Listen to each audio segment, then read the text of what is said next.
Magandang araw po sa inyong lahat, lalong-lalo na po sa mga giliw nating tagapakinig. Sa araw po na ito ay mapapakinggan po natin ang kwento ng isang lalaking gagawin ang lahat para sa kanyang pamilya. Si Harabas ay sinubok ng katatagan at hamon ng buhay nang biglang mawala ang kanyang asawa na si Ivana. Bilang isang magsasaka, ay kakailanganin niyang iwanan ang palayan sa pangangalaga ng kanyang anak na si Val upang mapuntahan ang asawa sa baryo ng Aklan. Dito niya makikilala ang isang antingerong magbibigay sa kanya ng kakaibang sandata at mutya na magagamit niya laban sa mga kampon ng kadiliman. Magagawa pa kaya niyang mabawi ang kanyang asawa na si Ivana? Magtagumpay kaya siya laban sa lumalakas na puwersa ng kadiliman? Sama-sama po nating pakinggan ang buhay at pakikipagsapalaran ng magsasakang manunugis na sumugod sa baryo ng Aklan. Ngunit bago po ang lahat, mga idol, huwag naman po nating kalimutang mag-subscribe at i-hit ang notification bell sa aking YouTube channel na The Voice Addict at Apong Isaak para sa mas marami pang makapigil hiningang kwentong aswang at katatakutan mula sa mundo ng kababalaghan. Umpisahan na po natin ang kwento. Anak, halika nga muna rito. Mag-usap tayo. Itigil mo na muna ang pagsusulat mo. Sino ba yung madalas na sinusulatan mo? Tay, kaibigan ko lang po. Nakatira po siya sa Aklan. Gusto ko po sanang hanapin niya po si nanay. Tay, teka po. Tungkol po ba saan ang pag-uusapan natin? Tungkol sa nanay mo, anak. Balak kong sundan siya sa Aklan. Nag-aalala na ako. Hindi na siya nakabalik simula nang umalis siya. Tay, iiwan niyo po ako dito? Oo, anak. Hindi kita pwedeng isama ron. Delikado at mapanganib para sa'yo. Pero tay, paano naman po ako dito? Baka ikaw naman po ang hindi na bumalik. Bakit, anak? Wala ka bang tiwala sa akin? Dati ako manunugis ng mga aswang. Kaya alam ko na ang pupuntahan ko ay maraming masasamang elemento at nagtatago sa dilim. Kaya nga masyado na ako nag-aalala sa nanay mo eh. Paano ko napahamak na siya? Tay, sasama na lang po ako. Huwag mo po akong iiwan dito na mag-isa. Hindi ka pwedeng sumama sa akin, anak. Sino may iwan sa palayan? Ikaw lang ang maaasahan ko rito na magbabantay sa tanim natin ng mga palay. Pati na ang pag-aalaga sa mga hayop. Alam mo naman, anak, na marami pa rin na magdanakaw ngayon. Tay, ayoko pong maiwan dito eh. Nakikiusap po ako sa inyo, tay. Isama niyo na lang po ako. Sige na. Anak, nakikiusap din si tatay sa'yo. Mahalaga ka sa akin. Ayokong pati ikaw ay mapahamak ng dahil sa amin ng nanay mo. Isa pa, mapanganib ang lugar na pupuntahan ko. Sana naman ay maintindihan mo ko, anak. Huwag nang matigas ang ulo mo. Mahirap din naman sa akin na iwan ka rito na mag-isa. Ngunit mas pipiliin ko na hindi kita isama kaysa mapahamak ka sa pupuntahan ko. Tay, nag-aalala po ako sa inyo ni nanay eh. Natatakot po ako eh. Tulad ng sinabi ko, anak, wala ka bang tiwala kay tatay? At wala ka rin bang tiwala sa Diyos? Hindi niya ako pababayaan, anak. Kaya huwag kang matakot. Meron po akong tiwala sa Diyos, tay. Pero sa lugar po na pupuntahan mo, wala akong tiwala dun. Bal, anak. Basta't magtiwala ka sa akin. Huwag kang mag-alala. Kilala mo naman ako. Kaya kong ipagtanggol ang sarili ko. Sige na, sige na. Tama na ang usapan na to. Buo na ang desisyon ko, anak. Maiiwan ka muna rito at huwag mong pababayaan ang palayan natin. aasahan kita, anak. Tay, iiwan niyo po talaga ako rito? Hindi naman kita iiwan, anak eh. Babalik ako kagad at sa pag-uwi ko rito, pangako ko, kasama ko na ang nanay mo. Kaya huwag ka nang umiyak dyan. Walang mangyayaring masama sa amin ng nanay mo. Parang pinipiga ang puso ng may 40 taong gulang na si Harabas. Pinagmasdan niya ang mukha ng kanyang anak na si Val. Nakatungo ito at umiiyak habang ang luha ay pumapatak sa kulay dilaw na papel na madalas na pinagsusulatan nito. Palagi niyang nakikitang nagsusulat ang anak para sa kaibigan nito na nakatira sa Aklan. Dala ng awa ay mahigpit niyang niyakap ang kanyang anak na si Val. Mas lalong lumakas ang iyak nito. Kaya hindi siya umalis sa tabi nito hanggat hindi ito tumitigil sa pag-iyak. Isang malalim na buntong hininga ang pinakawalan ni Harabas habang nakatanaw sa labas ng bintana. Isang magsasaka si Harabas sa baryo ng Padan Antique. Tinalikuran niya ang pagiging manunugis ng mga aswang magmula nang makilala niya ang kanyang asawa na si Ivana. Nagtanan lamang sila noon mula Aklan hanggang Antique. Ngunit nang mabalitaan ng kanyang asawa na namatay na ang ina nito, ay sinundo ito ng isang lalaking hindi niya nakita kung sino. Si Val lamang ang nakausap ng lalaki para ipagpaalam ang kanyang asawa na si Ivana. Dahil ng mga oras na yon ay nasa palayan siya. 2 linggo nang hindi umuuwi si Ivana sa kanila. Kilala niya ang asawa. Hindi ito nakakatagal nang hindi sila kasama. Kaya mas lalo siyang nag-alala. Hindi niya alam kung magkikita ba silang dalawa ni Ivana. Pagkatapos nilang mag-usap na mag-ama, wala silang imika ni Val nang pumasok sila sa kanilang kwarto. Dala ng malalim na pag-iisip, hindi na malaya ni Harabas na nakatulog na pala siya at sikat na ang araw nang siya ay magising. Tay! Tay, gising na po! Nagandaan na po ako ng almusal natin. Iminulat ni Harabas ang kanyang mga mata at iginala ang kanyang paningin sa loob ng kanyang kwarto. Itinukod niya ang 2 niyang kamay at bumangon sa kanyang higaan na gawa sa kawayan. Bago inalis ang kumot na alam naman niyang hindi siya ang may gawa. Madalas siyang nagigising ng ganon na may kumot sa katawan. Natitiyak niyang ang anak ang may gawa nun at gabi-gabi itong pumapasok sa kanyang silid para lamang kumutan siya. Kaya't napapangiti siya sa sobrang kaligayahan dahil nagkaroon siya ng maasikaso at mapagmahal na anak. Pagkatapos niyang matanggal ang kumot, ay bumaba na siya sa kanyang katre. Naglakad siya palapit sa pintuan. Nakita niyang naghahanda ng tubig si Val. Umuusok ang kanin at piniritong tuyo na isda. May kape na rin sa tabi ng upuan niya. Nag-angat ito ng muka mula sa pagkakayuko at nakangiting sumulyap sa kanya. Ngunit hindi maitatago sa mga mata nito ang lungkot dahil ngayon ang alis niya para iwanan si Val. Tay, kain na po. Para po hindi ka po magutom sa biyahe. 1 oras din po ang biyahe niyo papuntang Aklan eh. Salamat, anak ha. Hindi naman ako magtatagal doon. Susunduin ko lang ang nanay mo. Saka mga ibiniling ko sa iyo ha. Huwag mong kalilimutan. Magsarado ka ng mabuti ng pinto. Huwag mo rin kalilimutang gumamit ng ilaw na gasera para maliwanagan ang bahay sa gabi. Ang sarili mong itak, palagi mong itatabi sa higaan mo. Huwag kang matatakot kapag alam mong nasa tama ka.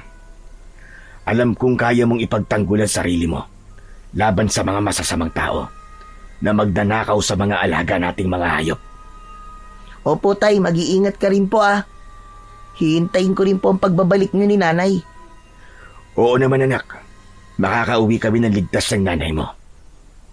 Sige na, maupo ka na at sabay na tayong kumain. Siya nga pala, huwag mong kalilimutang lagyan ng abono ang mga palay natin ha. Dapat, malagyan na ang mga yun habang mainit pa ang panahon. Opo tay, hindi ko po kalilimutan. Tumabi sa kanya ang anak na si Val at nagsandok ng pagkain sa lusa nitong plato. Isang uri yun ng plato na gawa sa aluminum. Wala na silang imikan hanggang sa matapos silang kumain. Naiwan si Val na naghuhugas ng kanilang pinagkainan. Habang si Harabas naman ay muling pumasok sa loob ng kanyang silid para maghanda naman ng ilang damit at gamit na madadala niya sa baryo ng Aklan. Panay ang buntong hininga niya habang nagtitiklop ng mga damit. Inilalagay niya yun sa kulay itim na bag. Yun ang kauna-unahang pagkakataon na iiwan niya ang kanyang anak. Kaya mabigat sa kanyang dibdib ang gagawin niyang pag-alis. Pakiramdam niya ay may tinik na nakaharang sa kanyang lalamunan, habang ang naririnig niya ay ang malakas na tibok ng kanyang puso at ingay ng lusang plato na hinuhugasan ni Val. Pati na ang pagsalok ng tubig ng anak mula sa tapayan ay parang nakadagdag sa bigat na nararamdaman niya sa kanyang dibdib. Lalo na nang magsimula siyang magpalit ng damit at buhatin ang gamit at isinakbit niya sa kanyang balikat. Parang ayaw niyang tignan si Val ng mga sandaling yon. O paano anak? Aalis na ako ha. Ang mga biling ko ha. Nag-iwan ako ng pera sa aparador ko. Gamitin mo kapag meron kang gustong bilhin. Opo tay. Tay, mag-iingat ka po sa pupuntahan mo ah. Hindi siya sinilya pa ni Val. Tuloy pa rin ang paghuhugas nito ng pinggan at ng mga baso. Isang malalim na buntong hininga ang pinakawalan niya. Hindi niya natiis ang anak at nilapitan niya ito. Mahigpit niya tong niyakap at napunan niyang marami ng luha ang umaagos sa pisngi ng anak. Anak, gagawin ko to para sa nanay mo. Kaya kailangan mo magpakatatag. May tiwala ako sa iyo, anak. Kaya natin to. Nang bumitiw sa pagkakayakap si Val kay Harabas, ay tinitigan niya ito sa mga mata at pilit na pinalalakas ang loob nito. Maya-maya pa, ay nakita niyang tumango ang kanyang anak bilang tanda ng pagpayag nitong umalis siya. Ginulo niya ang buhok ng kanyang anak sa katuluyang nagpaalam dito. Mabigat ang hakbang ng paa na lumabas siya ng kanilang bahay. Diretso ang lakad na tinahakang daan papunta sa tabi ng mabatong kalsada. Yun ang tamang oras ng pagdaan ng biyahe papunta sa Aklan. Isang jeep lang din ang bumabiyahe sa baryo nila na kapag naiwan ang sasakyan ay kakailanganin na maghintay na naman ng kinabukasan. Pagkalipas ng ilang minuto ay nakarating na siya sa gilid ng kalsada. Para bang mabigat ang kanyang dibdib na palayan dasal na sana ay gabayan siya ng Panginoon sa kanyang paglalakbay. Maya-maya pa ay nakarinig siya ng tunog ng busina ng sasakyan, kaya't napatayo siya ng tuwid at napatingin sa gawi ng paparating na jeep. Medyo may kalumaan na yon, ngunit maayos pa naman ang takbo. Kita niya agad ang mga pasahero na nakaupo sa bubong ng sasakyan. Marami ang nakasabit sa pinto. Mabuti na lang at tinigilan siya ng driver para pasakayin kahit puno na. Kaya ko to. Isang oras lang naman akong makikipagsiksikan sa mga pasahero eh. Nakipagsiksikan si Harabas sa loob ng sasakyan at nakatanaw sa labas ng bintana. Parang gusto niya nang sumuko, ngunit mas nanaig ang kagustuhan niyang makasama ang asawa at mabuo ang kanyang pamilya. Pagkalipas ng kalahating oras na biyahe, dumaan na sila sa pinakaliblib na baryo ng hangganan ng Aklan at Antique.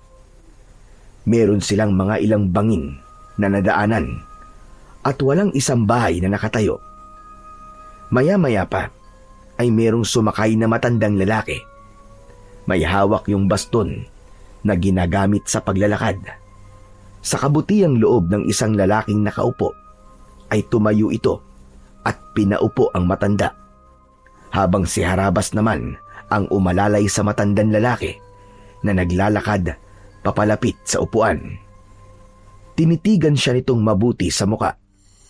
Pagkatapos ay naupo sa katapat ng kanyang kinatatayuan, habang ang lalaking umalis kanina ay tumabi na rin sa kanyang tayo. Kagaya niya ay kumapit na rin ito sa bakal na nasa bubong ng jeep. Maraming salamat sa inyo, mga iho. Kayo lamang ang nagpaupo sa akin. Madalas ako sumasakay ng jeep, pero hindi man lang ako nakaranas na paupuin ng mga nakaupong lalaki. Siguro ay hindi kayo taga rito, ano? Sumagot ang lalaking nagmagandang loob kanina sa matanda. Sinabi nito na yun ang natutunan nito sa kinagisnang mga magulang. Nakilala ni Harabas ang lalaki sa pangalan na Ruel, taga Maynila, at nagbabakasyon lang sa Aklan para sa kapatid na nagtanan. Nagkataon na dun din siya bababa ng sasakyan. Maging ang matandang tinulungan niya ay sa lugar din na yun papunta. Nalaman ni Harabas na kaya marami ang uuwi sa baryong yun dahil sa nalalapit na piyesta ng pagsikat ng bilog na buwan. Yun ang pinakamahalagang pagdiriwang ng baryo ng Natas sa Aklan para sa pagsisimula raw ng masaganang ani. Pero iba ang kabang bumundol sa kanyang dibdib. Iba ang pakiramdam niya sa nasabing pagdiriwang dahil ilang beses na siyang humarap sa iba't ibang klaseng labanan. Alam niyang ang piyesta sa baryo ay hindi lang piyesta ng mga normal na tao, kundi pagdiriwang din ng mga nilalang na nagtatago sa dilim. Bahagyang nagulat si Harabas nang marinig ang boses ng matanda. Nandito na pala tayo. Hindi pa ba kayo bababa? Sinulyapan ni Harabas ang hinintuan ng mga sasakyan, kaya't bahagya siyang nagtaka dahil mabilis silang nakarating sa baryong pupuntahan niya. Maya-maya pa ay naramdaman ni Harabas na kasunod na niya ang matanda sa pagbaba ng sasakyan, kasama ang lalaking si Ruel. Pagbaba nito ng jeep, ay umalis kagad ito at sumakay naman ng kalesa para ihatid sa lugar na pupuntahan ito. Kaya naman, magpapaalam na rin sana si Harabas sa matanda nang bigla itong natumba sa tabi niya. Nagkagulo ang mga tao nang makitang nawalan ng malay ang matanda. Binuhat niya ito at dinala sa mahabang bangko na gawa sa tabla. Inihiga niya ito at pinaypayan gamit ang kanyang kamay. Marami ang nag-alok ng tulong, pati na ang mga gamot, para sa agad na pagbabalik ng malay ng matandang lalaki. Malamig ang katawan nito dahil sa pawis. Hindi niya ito iniwan at kinalong ang ulo nito habang banayad ang paghinga. Marami pong salamat sa tulong nyo para po sa gamot. Ngumiti ang babaeng nagbigay sa kanya ng panghaplas na katingko at sinabi nito na kilala raw ng mga ito ang matanda. Tawag daw nila sa matanda ay Lolo Estoy. Mabait daw ito at kilalang albularyong antingero sa baryo ng Natas. Pagkatapos nilang makipag-usap sa babae, ay ginamot naman niya si Lolo Estoy. Ilang saglit pa Nagkamalay naman na ang matanda. Una nitong hinanap ang hawak nitong baston kanina. Anong nangyari? Nawalan ho kayo ng malay, Lolo Estoy. Siya nga po pala. Nandito po ang tungkod nyo. Salamat. Diyos ko. Aray, pasensya ka na. Nahilo kasi ako kanina. Maraming pasahero at hindi ako sanay sa siksikan na biyahe. Ngayon lang naman nangyari ang bagay na yon. Dahil malapit na ang piyesta. Abay, sino ka nga ba, iho? Ako po si Harabas. Taga-Antiki po ako. Gumuhit ang ngiti sa labi ng matanda. Tumango ito na para bang masaya na nalaman nito ang pangalan niya. Hindi niya alam kung bakit ganun ang reaksyon ni Lolo Estoy. Ngunit kailangan niya nang magpaalam dito dahil hahanapin pa niya ang kanyang asawa na si Ivana. Mukhang gusto mo nang umalis, Harabas. Pasensya na sa abala na ginawa ko, ha? Ang mabuti pa kaya sa'yo na lamang ito. Napakunot ang noo ni Harabas nang makitang dumukot sa bulsa si Lolo Estoy.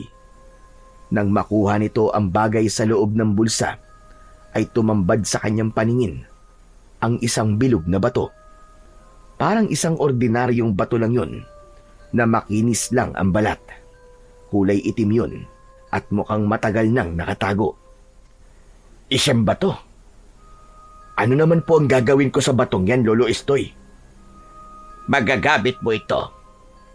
Isang mutya na nanggaling sa pusod ng supremo ng mga aswang. Ano po? Pambihira naman. Bakit niyo po yan binibigay sa akin? Bakit?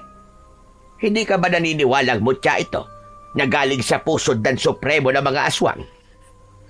Kakaiba ang mga aswang na nakatira rito. At malaki ang maitutulong nito sa iyo, Harabas. Kung ganun po, tama po ang hinala ko. Napugad niya ng mga aswang ang lugar na ito. Oo naman. Hindi ko naman maitatanggi yun. Kaya wala kang karapatan na pagkatiwalaan ang isa man sa lugar na to. Dahil halos lahat ng nakatira rito ay merong kakaibang pagkatao. Pero meron pa namang matitinong tao sa lugar na to. Kaya sige na, tanggapin mo na itong butya. Ingatan mo ang bato na yan. Ililigtas ka niyan sa tiyak na panganib. May dahilan kung bakit tayo nagkita ngayon. Isipin mo na ako ang ipinadala ng Diyos para gabayan ka sa pupuntahan mo. Balang araw, matatapos din ang masasamang gawain ng mga taong naninirahan dito. Tumayo ang matanda at kinuha nito ang tungkod. Ang itsura ng kahoy ay pabaluktot sa hawakan. Kakaiba ang nakaukit na disenyo sa tungkod nito. Napatingin si Harabas sa mga taong abala sa pagtitinda ng mga pagkain sa mga pasaherong bumababa sa jeep. Sanay si Harabas sa ganung mga lugar. Dahil dati siyang manunugis ng mga aswang, hindi siya natatakot noon kapag nakikipaglaban sa iba't ibang uri ng mga aswang. Pero ngayon, kakaiba ang takot na nararamdaman niya. Para bang isang gera ang pupuntahan niya. Ganon din siguro kapag merong anak na alam niyang naghihintay sa kanya. Pinuno niya ng hangin ang kanyang dibdib bago siya tumayo at nagpaalam na sa matanda. Ngunit nagulat siya nang ibigay sa kanya ng matanda ang hawak nitong baston. Ikaw na gumamit nito, Harabas. Sa tingin ko ay mas kakailanganin mo yan.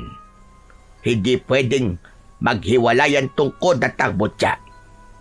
Bilang pagtanaw ng utang na loob ko sa iyo at sa pagtulong mo at pag-aalaga sa akin.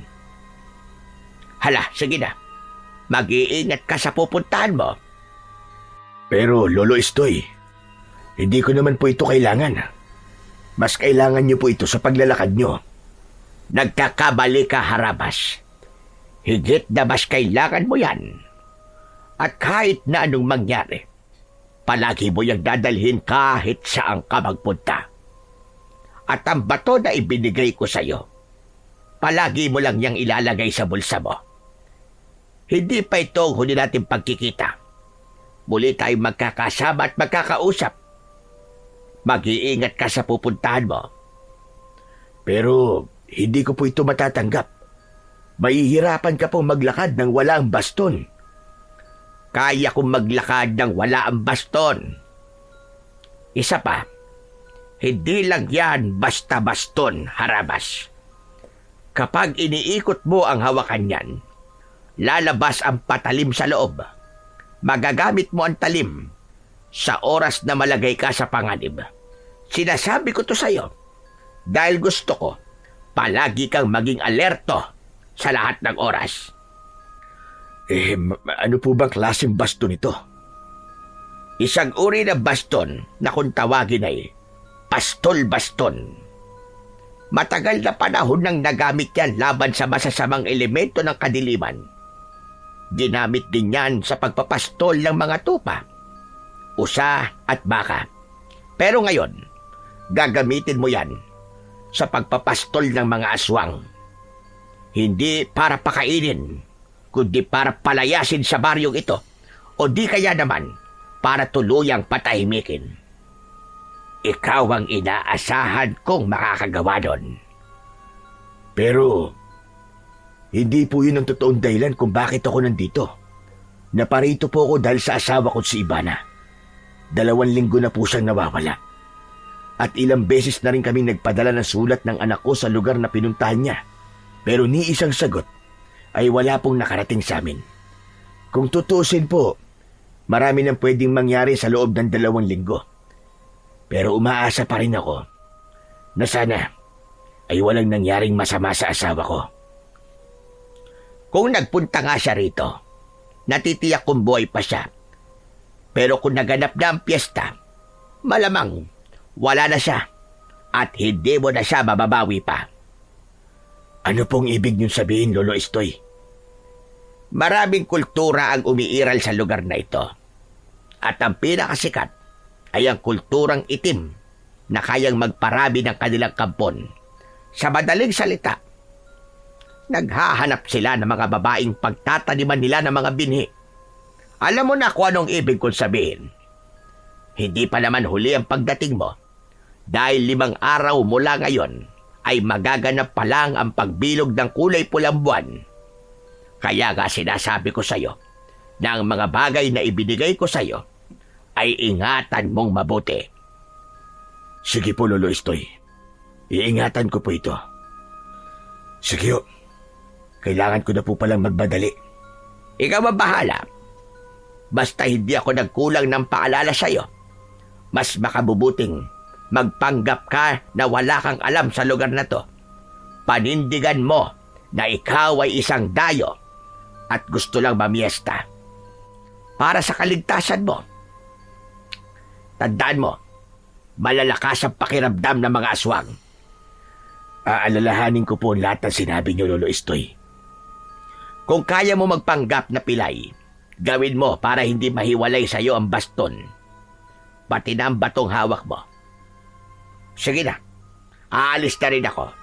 Kailangan natin maghiwalay ng landas dahil baka mahalata nilang tinutulungan kita. Saka nagsimulang maglakad ang matanda papalayo sa kanya. Kagaya ng sinabi ng matanda, ay nagpanggap si Harabas na pilay. Nakatanaw siya sa papalayong si Lolo Estoy. Sa kanya inilinga ang kanyang paningin sa paligid. Nakita niya ang kadarating lang na kalesa na maghahatid sa kanya sa bahay ng asawa. Kinausap niya ang kutsero, isang matandang lalaki na may suot na salakot ang kanyang nakitang may hawak sa tali ng kabayo. Pagkatapos niyang ipakita sa lalaki ang address na nakasulat sa papel, ay sumampa na ito sa unahan ng kalesa. Bago siya sumampa at pumasok na rin sa loob ng kalesa. Habang tinatahak nila ang makipot na daan, papasok sa baryo ng Natas, ay panay din ang linga niya sa paligid. Matataas na punong kahoy at mga palayan ang nakikita niya sa gilid ng mabatong kalsada. Ang maliliit na kubo na gawa sa kugon at kawayan ay malalaki ang agwat ng layo sa isa't isa. Tila tahimik at ang tanging maririnig na ingay ay ang yabag ng paa ng kabayo at malakas na huni ng mga ibon na nakadapo sa sanga ng mga puno. Pagkalipas ng isang oras na paglalakbay sakay ng kalesa, ay narating nila ang malaking bahay na gawa sa tabla at anahaw. Malawak ang bakuran. Maraming alagang manok na malayang nakakagala sa loob ng bakuran. Merong mga aso sa labas na panay ang tahol habang nakatingin sa kanya. Napansin niya ang isang lalaking nagsisibak ng kahoy. May hawak na palakol at walang suot na damit pang itaas. Merong panyo sa leeg at butil-butil ang pawis na makikita sa noo nito. Nakakunot ang noo ng lalaki na nakatayo at tumigil sa ginagawa. Makahulugang napatingin ito sa kutsero. Saka naman bumaba ng kalesa si Harabas, dala ang kanyang bag. Pagkatapos niyang magbayad sa lalaki, ay umalis na rin ito. Inayos na muna niya ang bag sa likod bago lumapit sa pintuan ng bakuran. Lumapit din ang lalaki sa kanya at nagtanong ito. Nino ka? At anong kailangan mo? Dito ho ba nakatira si Ivana? Ivana Aldawi po. Hindi agad sumagot ang lalaki na sa tingin niya ay edad 55 taong gulang na. Saka pinagmasdan siya mula ulo hanggang paa. Binuksan muna nito ang tarangkahan ng bakuran at nagpunas ng pawis sa noo gamit ang panyo na nakasampay sa leeg nito. Kaano-ano mo si Ivana? Kaibigan niya po ko. Inimbitahan po niya ako mamiesta sa inyo. Kayo po ba ang ama ni Ivana? Hindi ako ang ama ni Ivana. Ako nakabili sa lupang kinatitirikan ng bahay ng mga magulang ni Ivana. Pagkatapos niyang makipagtanan nun sa lalaking nakilala niya sa sulat, ibinenta ng kanyang mga magulang ang bahay at lupa nila sa akin. Matagal nang wala mga magulang ni Ivana rito. Mangyari niya, lumipat na sila ng ibang lugar. Ang nakatira na rito ay kaming mag-asawa kasama ang aming anak na si Tongtong Sahor. Nako, paano po yan? Wala pa naman akong ibang matutuluyan dito. Wala po akong ibang kakilala rito. Hindi po kasi nabanggit sa akin ni Ivana na wala ng kanyang mga magulang sa dati nilang bahay. Kailan mo pa ba siya nakausap? Baka nahuli lang ang dating ng sulat niya. Kung gusto mo, meron kaming isang kwarto na pinapaupahan. Sinadya naming magpagawa ng kwartong upahan para sa nalalapit na piyesta. Marami kasing dumadayong mga tao rito para mamiesta. Yun naman kung gusto mo lang. Wala naman po akong magagawa. Wala talaga akong matutuluyan dito Sige po, ako na lang po ang uupa sa silid nyo. Magkano naman po ang babayaran ko kung sakali? Ilang araw ka bang mananatili rito? Kung hihintayin mo ang piyesta namin, 5 araw yun mula ngayon. Hindi po ako sigurado kung gaano po ako katagal na mananatili rito. Balak ko po sanang hanapin si Ivana kung saan siya nakatira ngayon. Ikaw ang bahala. Hindi ko naman nabalitaan na umalis siya ng baryo. Baka lumipat lang ng bayo di kaya tumira sa bahay ng lolo niya. Sige po. Pwede ko po bang makita ang silid? Hindi na rin po ako makakagala dahil malapit na pong dumilim ang paligid at baka maligaw pa po ako kung mag-isa ako maghahanap sa kanya. Hayaan mo at pagdating ng anak ko ay pasasamahan kita sa bayan. Hindi ko kasi alam kung saan lumipat ng bahay ang pamilya ni Ivana. Matagal nang bakante ang bahay na to. Siguro mga nasa 10 taon na rin ang lumipas. Tapos nung nakaraan na linggo lang, lumipat kami rito. Pero nabalitaan namin, napatay na raw ang kanyang ina. Hindi naman kami nakikipag-usap sa mga yon dahil abala na rin kami sa nalalapit na piyesta. Kaya hindi namin natanong sa nagatid ng balita kung saan sila nakatira. Ganun po ba? Sige po, tara na. Gusto ko na pong makita ang silid. Natigilan ang lalaki nang mapansin nito ang baston na hawak ni Harabas, pati na ang paraan niya ng paglalakad. Kasama yon sa sinabi ni Lolo Estoy para hindi malayo sa kanya ang baston pastol. Ang ganda naman ng baston mo. Hindi ko alam na may kapansanan ka pala. Mahihirapan ka nga maghanap sa bahay ni Ibana kung ganyan ang kalagayan mo. Dapat meron kang kasama kahit papano. Habang naglalakad, ay walang tigil sa pag-uusap ang dalawa. Inilalayan siya nito sa kaliwa niyang kamay, papasok sa loob ng bahay nito. Wala na po akong pamilya. Meron po akong asawa at anak. Iniwan ko po sa Padan. Taga-Antiki po ko. Malapit lang pala. 1 oras lang ang biyahe nun papunta sa lugar na to. Mukhang mahalaga nga ang sadya mo kay Ibana. Maya-maya pa ay tumigil ito sa paglalakad at itinuro sa kanya ang nakasaradong pintuan ng silid. Napansin niya ang isang babae na sa tingin niya ay edad 50 taong gulang. Lumapit ito sa kausap niyang lalaki at nalaman niyang Bartolo pala ang pangalan ng kanyang kausap. Malambing ang babae at nakangiting nakatingin sa kanya. Sinabi ng babae na nakilala niya sa pangalang Aling Tanya ay siya raw ang kauna-unahang uupa sa silid. Huwag kang mahiya rito. Pwede namang magbayad ka sa araw ng pag-alis mo dahil baka makita mo kagad ang bahay ni Ibana ay makakalipat ka kagad ng matutuluyan at hindi mo babayaran ng 5 araw na ilalagi mo sa kwartong yan. Kayo po ang bahala at marami pong salamat sa pagpapatuloy niyo sa akin dito. Walang anuman. O siya, sige na. Magpahinga ka na muna at mukhang pagod ka sa biyahe. Isasakop na kita sa isasaing na bigas ng asawa ko para mamayang gabi. Isipin mo na lang na bisita ka namin dito. Kaya huwag kang mahihiya. Isipin mong bahay mo to. Marami pong salamat sa kabutihan niyo, Mang Bartolo. Pati po sa inyo, Aling Tanya. Nakangiting tumango ang mag-asawa bago nagpaalam sa kanya. Nang makaalis na ang mag-asawa sa harapan niya, pumasok naman si Harabas sa loob ng kwarto. Isinara niya yun at iginala ang kanyang paningin. Isang lumang aparador na walang laman ang tumambad sa kanyang paningin.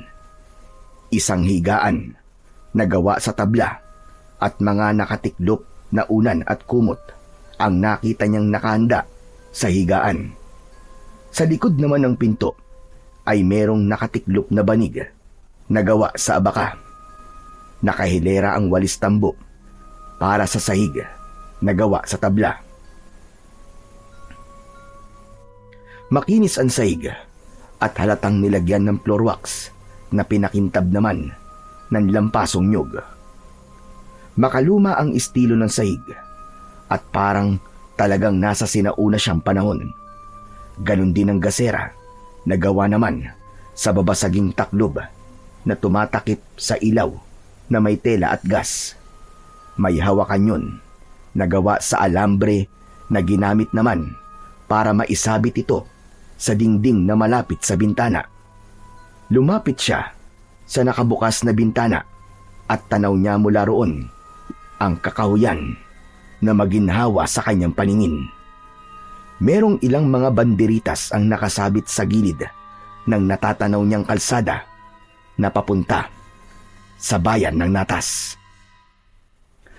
Isang malalim na buntong hininga ang pinakawalan niya bago niya inilapag ang kanyang bag sa sahig na katre, saka naupo at nahiga. Napatitig siya sa bubong ng kanyang silid. May kalumaan na rin yun ngunit wala namang butas.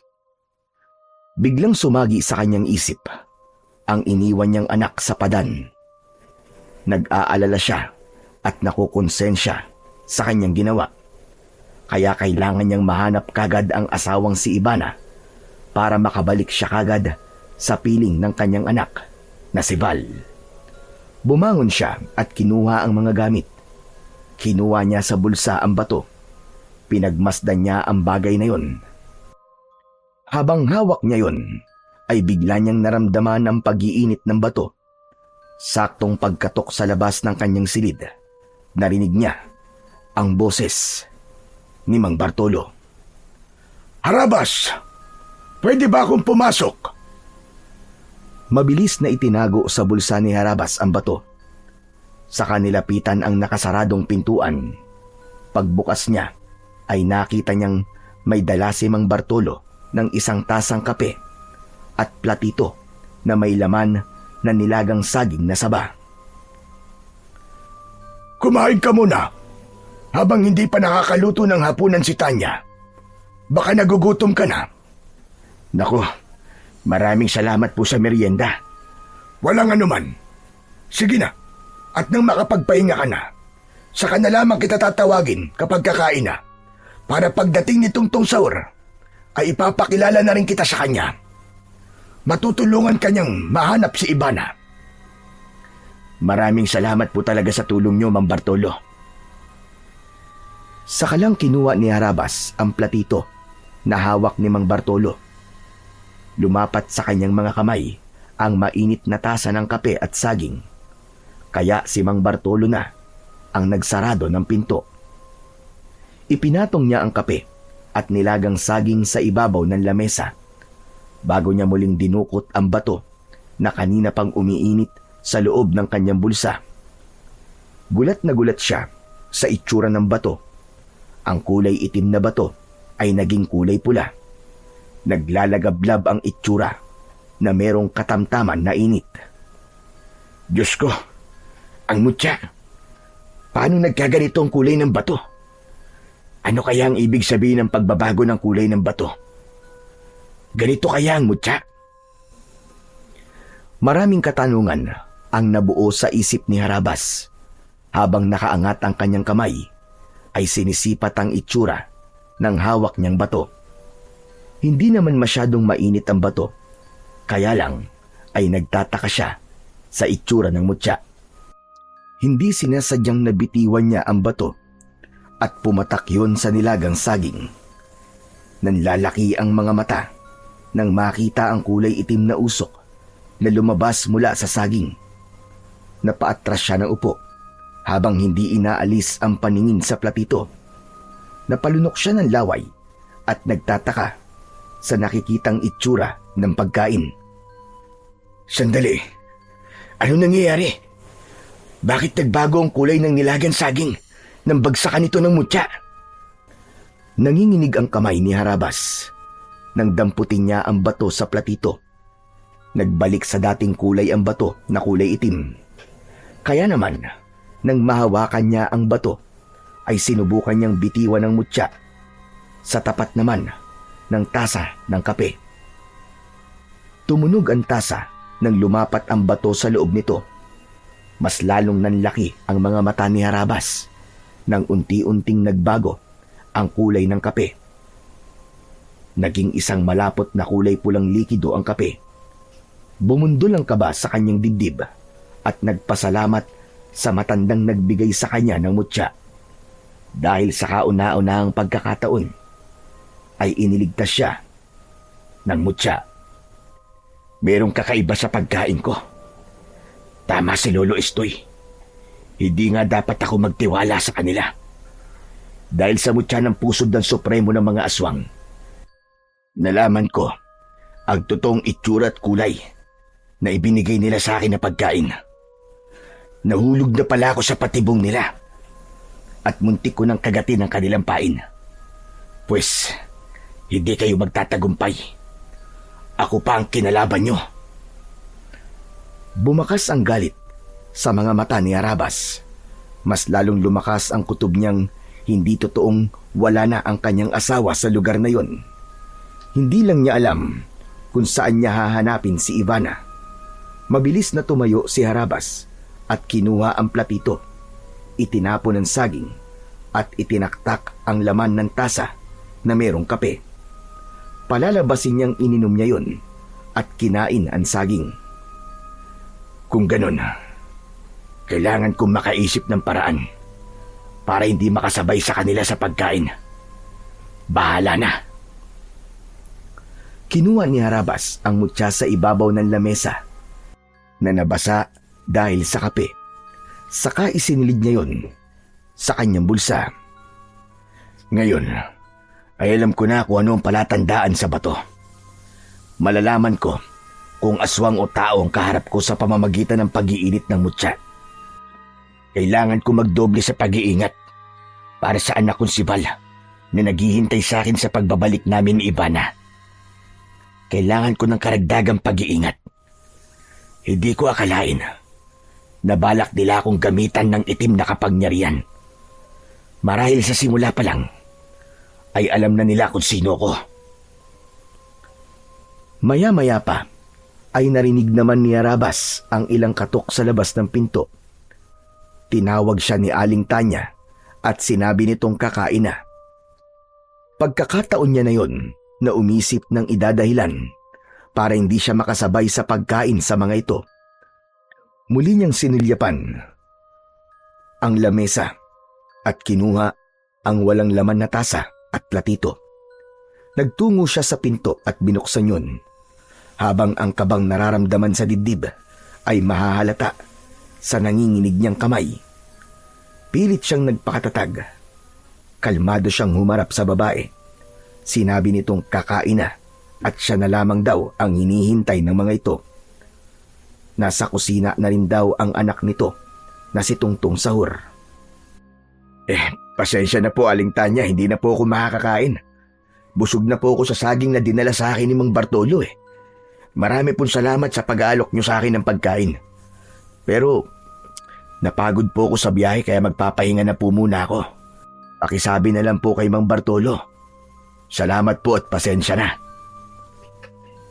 Nahuli ni Harabas na pasimpleng sumilip sa loob ng kwarto si Aling Tanya. Sabay sulyap sa iniabot na platito at tasa ni Harabas. Pigil ang kanyang hininga habang hinihintay na umalis ito. Kinuha nito ang platito at tasa. Kaya nakahinga siya ng maluwag nang magpaalam na ito sa kanya.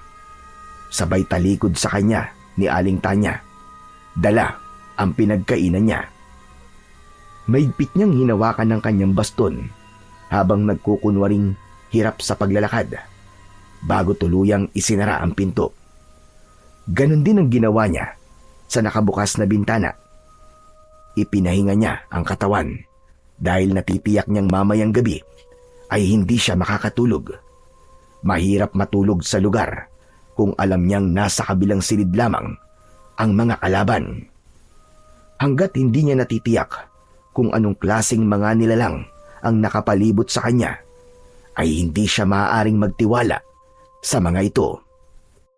Isang malalim na buntong hininga ang pinakawalan ni Harabas bago ipinikit ang kanyang mga mata, habang ang maririnig niyang ingay ay ang putak ng mga manok na tumutuka sa lupa sa likod ng kanyang kwarto, malapit sa bintana. Hindi niya namalayan na nakatulog na siya, kaya hindi niya alam kung anong oras siya nagising. Iginala niya ang kanyang paningin. Madilim na ang paligid at nakakabingi ang katahimikan na yon. Pakiramdam niya, wala siyang kasama sa bahay, ngunit napalitan yun ng malakas na kaluskos sa kanyang bubong. Tila pusang nagkukutkot at binubutas ang anahaw na bubong. Hinawakan ni Harabas ang baston, maging ang kanyang mutya sa loob ng kanyang bulsa ay umiinit ng mga sandaling yun. Kaya natitiyak niyang hindi isang hayop ang nasa bubong, kundi isang nilalang na matagal na niyang kinakalaban. Sino yan? Umalis ka sa bubong. Kung hindi, bubutasin ko ng kutsilyo ang katawan mo. Taglit na tumigil ang kaluskos sa itaas ng bubong at lumipat yon sa kanyang dingding sa nakasaradong bintana na gawa sa sawaling kawayan. Mahigpit pa rin ang pagkakakapit niya sa kanyang baston habang hindi inaalis ang paningin sa pinagmumula ng ingay. Kahit hindi niya nakikita ang nilalang na yon, alam niyang matulis na kuko ang gamit nito sa pagkaskas ng bagay na yon sa kanyang dingding. Hindi nagpahalata si Harabas sa nararamdaman niyang takot. Matapang niyang binuksan ang bintana. Tumambad sa kanyang paningin ang kalbong nilalang na merong mapupulang mga mata. Mataas sa ulo ang tenga nito at merong mahabang dila. Maliit na bibig at ilong na parang sa paniki. Kapansin-pansin ang malakahoy nitong katawan na parabang balat ng isang kalabaw. Bumaluktot ang katawan nito. Umikot ang mga kamay at leeg papunta sa likod. Para siyang tinatakot sa taglay nitong nakakatakot na anyo.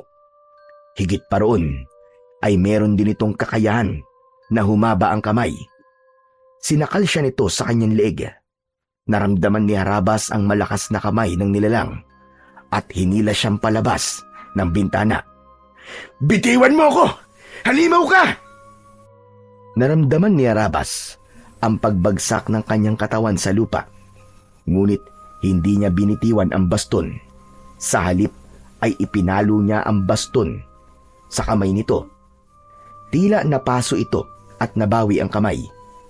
Kaya naman, nagkaroon ng pagkakataon si Harabas para lumaban sa aswang. Nagulat ang nilalang sa pagsirko niya sa ere. Pagbagsak niya sa lupa ay sakto yun sa harapan ng nilalang. 2 palo kagad ang ginawa niya na tumama sa leeg ng kalaban. Bumagsak ito ng pasadsad sa lupa habang umaangil at pilit na tumatakas papalayo sa kanya. Dinukot niya ang mutya sa kanyang bulsa at kitang-kita niya ang kulay pulang liwanag na bumalot sa bato. Kasabay ng paghigop nito sa kulay itim na usok na lumabas sa katawan ng aswang. Pumasok yon sa kanyang mutya. Kitang-kita niya rin ang pagkikikisay ng katawan ng aswang hanggang sa masunog ito. Ngunit hindi pa man nakakabawi sa pagkakabigla si Harabas ay dumating naman ang 2 pang nilalang. Mga mukhang kahoy ang mga ito na parang hindi tinatablan ng kahit na anong sandata. Sinubukan niyang itaas ang bato, ngunit hindi nangyari sa mga ito ang nangyari sa unang aswang na pinatay niya. Hindi nahigop ang kulay itim na usok mula sa katawan ng mga ito. Nakangising nakatayo ang mga ito habang tumutulo pa ang malapot na laway sa bibig. Baka magkaugnay ang baston at mutya. Kagaya na sinabi ni Lolo Estoy na hindi dapat maghiwalay ang mutya at baston. Kailangan ko muna sigurong masaktan sila bago mahigop ang kanilang itim na kapangyarihan sa katawan. Mabilis na kumilos si Harabas. Sinugod niya ang mga ito at tigi-isang sipa ang kanyang ginawa. Tinamaan niya sa muka ang unang nilalang bago niya pinalo ng kanyang baston. Pasadsad itong bumagsak sa lupa bago niya binalingan ang isa pang nilalang na papasugod sa kanyang kinaroroonan. Naiwasan niya ang pagtama ng matulis nitong mga kuko sa kanyang muka at sa pagtayo niya ay kinalawit niya ang leeg nito ng kanyang baston. Sabay palo ng malakas sa ulo nito. Bumagsak din ito sa lupa katabi ng unang aswang na tinamaan niya ng baston. Sa kanya itinaas sa ere ang bato na kulay pula. Mula sa katawan ng mga ito ay lumabas ang kulay itim na usok na parabang yun ang nagsisilbing kapangyarihan ng mga ito para maging isang ganap na aswang.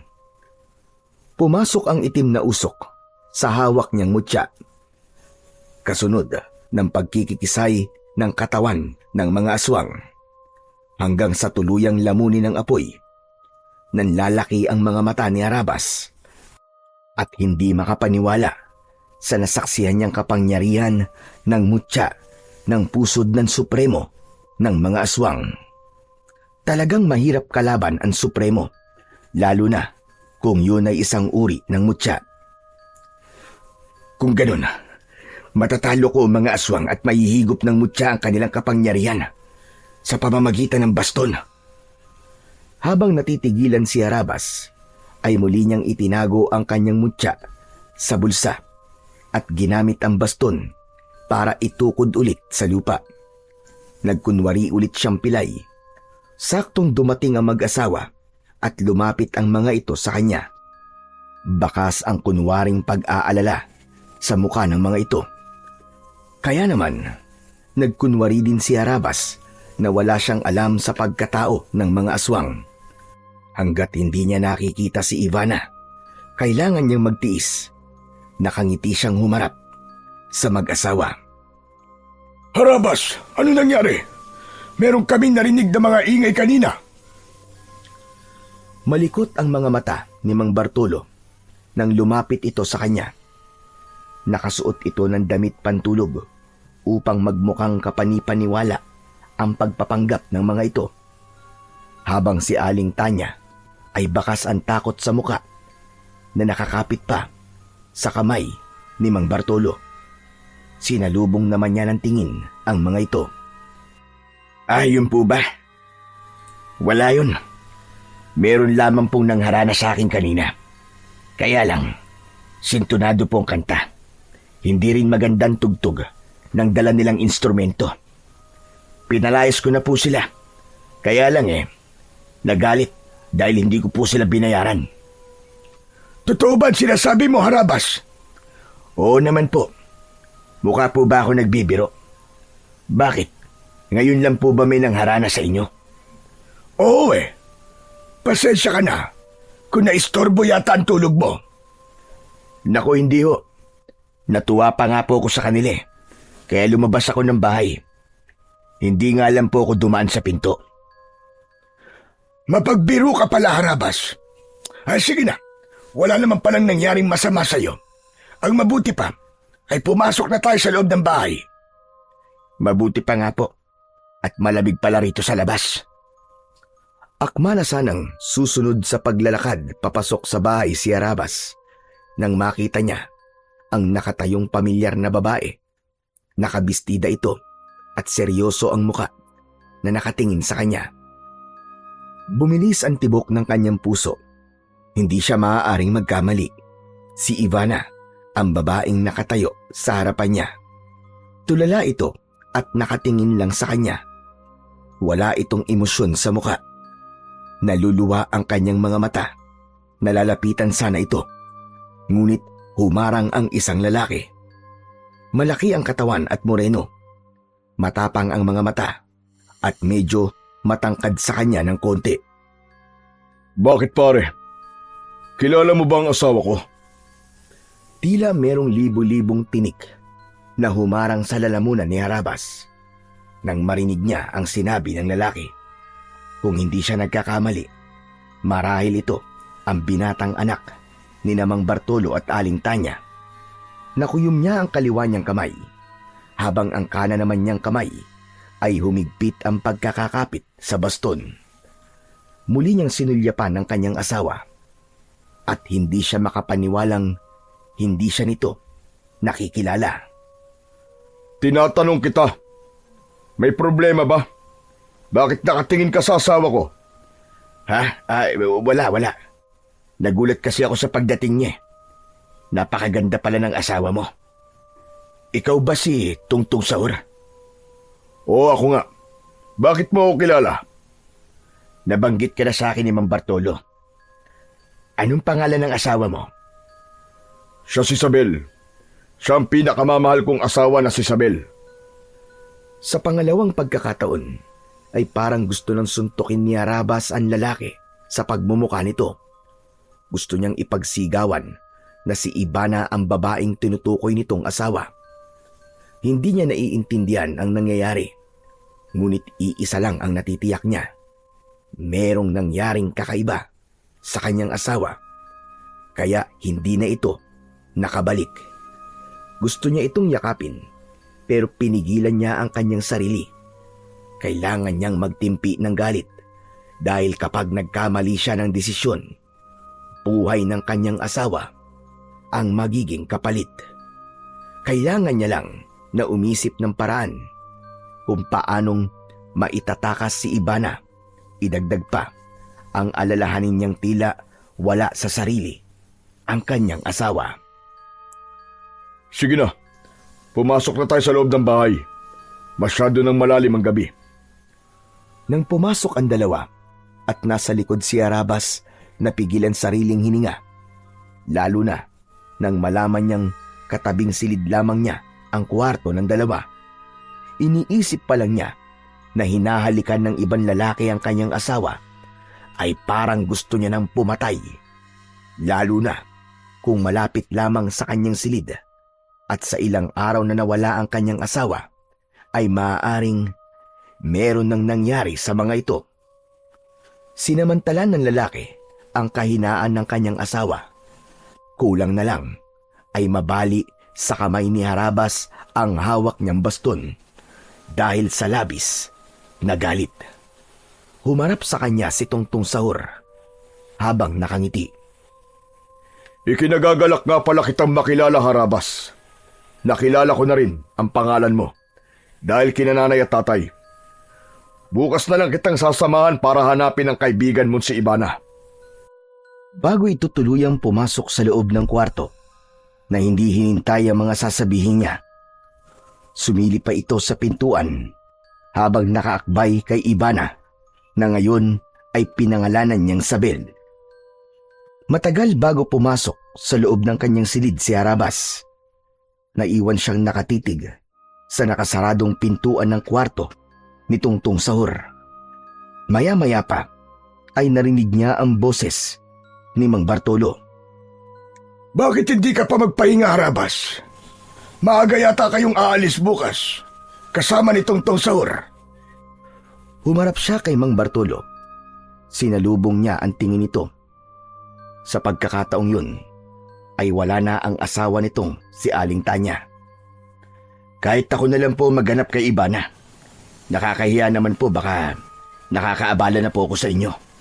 Naku, hindi ka naman nakakaabala sa amin, Harabas. Mabuti nga yun nang meron kang makakasama sa paghanap kay Ivana. Isa pa, ay hindi mo kabisado ang lugar na to. Ayos lang po ako, Mang Bartolo. Kaya ko na po mag-isa. Ganun ba? O sige, ikaw ang bahala. Sige po, magpapahinga na po ako. Sana naman, Harabas, huwag kang mailang sa amin. Magaan ang loob ko sa'yo, kaya masaya akong masaksihan mo ang piyesta namin dito. Teka, naubos mo na ba ang ibinigay kong saging at kape sa'yo kanina? Opo, kaya nga po, hindi na ako nakasalo sa inyo ng hapunan eh. Mabuti naman kung ganun. Sige na, at kailangan ko na rin matulog. Malalim na ang gabi. Napagod din ako sa pagsisibak ng kahoy kanina. Pinaghahandaan ko na kasi ang darating na piyesta. Mahirap kapag basa ang kahoy na ipanggagatong sa kalan. Maulan pa naman ngayon. Nang makapagpaalam ang lalaki, ay tumalikod na ito sa kanya. Saka naman nagpasya si Harabas na pumasok na sa loob ng kanyang silid na inuupahan. Napabuntong hininga siya habang nagpakawala ng malakas na suntok sa ere. Parang pinipiga ang puso niya kapag naiisip niyang nasa kabilang silid lamang ang kanyang asawa. Hindi na siya dinalaw ng antok ng gabing yun. Kaya naman, maaga siyang bumangon sa kanyang higaan. Agad siyang lumabas ng kanyang silid para makita ang kanyang asawa. Ngunit nagtataka siyang si Tungtong Sahur lang ang nakita niyang nakaupo sa harap ng lamesa. Seryoso itong nakatingin sa kanya at inalok siya ng kape. Ngunit tinanggihan niya yon at sinabi niyang hindi siya nagkakape sa umaga. Pakisabi nga pala kay Mang Bartolo na mag-iikot lang ako sa labas ng bakuran. Baka meron akong masagap na balita tungkol sa taong hinahanap ko. Ikaw ang bahala. Basta wag kang lalayo sa bahay. Marami ang masasamang nilalang na nagkalat sa tabi-tabi. Baka matsyempuan ka. Nabanggit naman yata sa'yo ni tatay na ibang lugar na to kumpara sa lugar na pinanggalingan mo. Wala pa naman nababanggit sa akin si Mang Bartolo tungkol sa bagay na yan. Teka, sandali lang. Napansin kong marami pala kayong hinog na saging na saba. Sinundan ang tingin ni Tungtong Sahur ang tinitignan ni Harabas. Saka ito muling bumaling sa kanya habang nakangiti. Mas lalong nagngingit-ngit sa galit ang kalooban ni Harabas dahil sa patuloy na pagkukunwari ng kanyang kaharap. Kung siya lang ang masusunod at hindi mapapahamak ang asawa, ay matagal niya nang tinapos ang buhay ng mga ito. Kilala si Harabas na isang mabangis at malupit na manunugis ng mga aswang. Kaya nga, binansagan siyang si Harabas na ang ibig sabihin sa kanilang lugar ay malupit, mabangis at padalos-dalos magdesisyon. Ang ugali niya ay wala siyang pakialam sa mangyayari sa kinabukasan.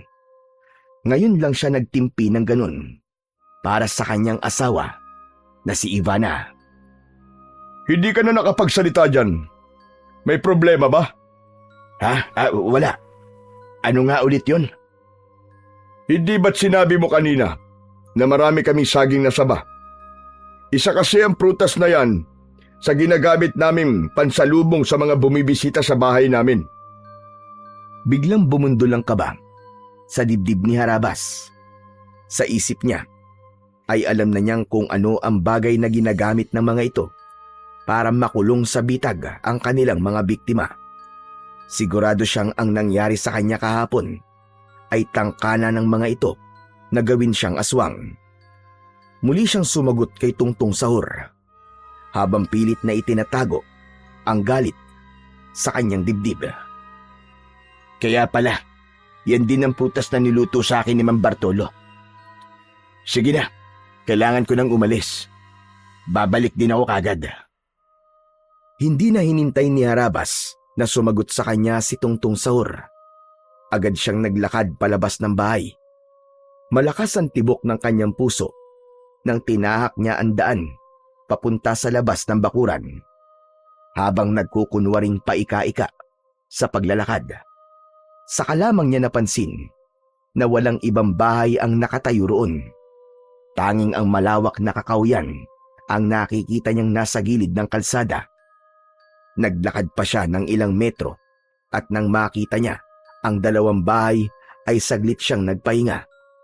Meron yung tindahan at nagulat siya nang makita ang lalaking nakasabay niya sa jeep. Ruel? Ruel, ikaw ba yan? Aba, hindi ko alam na dito ka pala nakatira. Tumango ito bilang pagtugon sa tanong niya. Sinabi nitong sinundo nito ang kapatid na naglayas at sumama sa nobyo nito. Maayos naman daw ang biyanan ng kapatid nito, pero biglang nag-alala si Harabas nang mabanggit ni Ruel kung natikman na niya ang nilagang saging na saba. Ang ibig mong sabihin kumain ka ng saging? Sumagot si Ruel. Sinabi nitong bihira daw itong makatikim ng ganung pagkain dahil nasanay ito sa mga pagkain sa Maynila.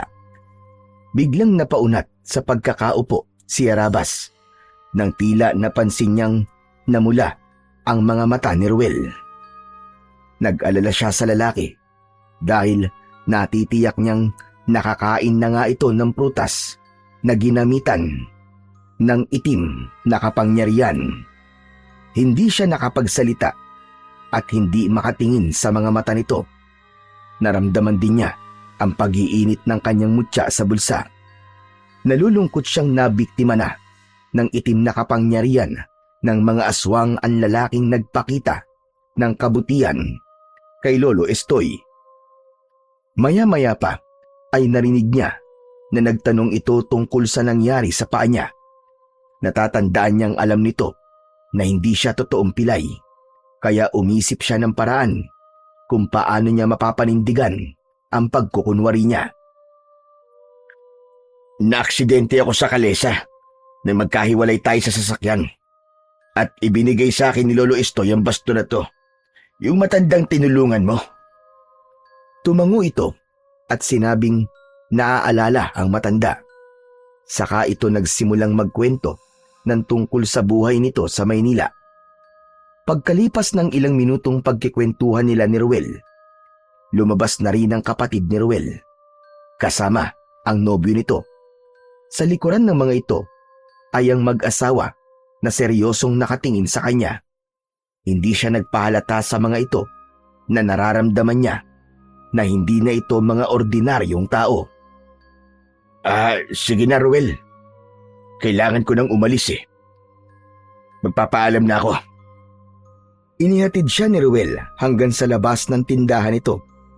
Pakiramdam ni Arabas ay nakatingin pa rin sa kanya ang pamilya ng nobyo ng kapatid ni Ruel. Habang tinatahak niya ang daan pauwi sa bahay ni Mang Bartolo, ay bigla siyang nag-alala sa kalagayan niya sa baryo. Hindi niya alam kung paano pa siyang makakatakas sa baryong napasukan. Ilang minuto lang ang lumipas ay narating na niya ang bahay ni Mang Bartolo. Diretso siyang pumasok sa loob ng kanyang silid at inihanda ang mga gagamitin sa muli niyang paglabas ng bahay para maghanap ng bago niyang malilipatan na bahay. Dinala niya ang dati niyang mga kagamitan sa pagtugis ng mga aswang at hindi na nagpaalam sa mag-asawa. Diretso siyang naglakad papunta sa kabilang direksyon ng daan. Ngunit kanina pa siyang naglalakad ay wala siyang makitang bahay na pwede niyang pagtanungan. Maya-maya pa ay biglang merong humawak sa kanyang balikat. Hindi siya nagdalawang isip.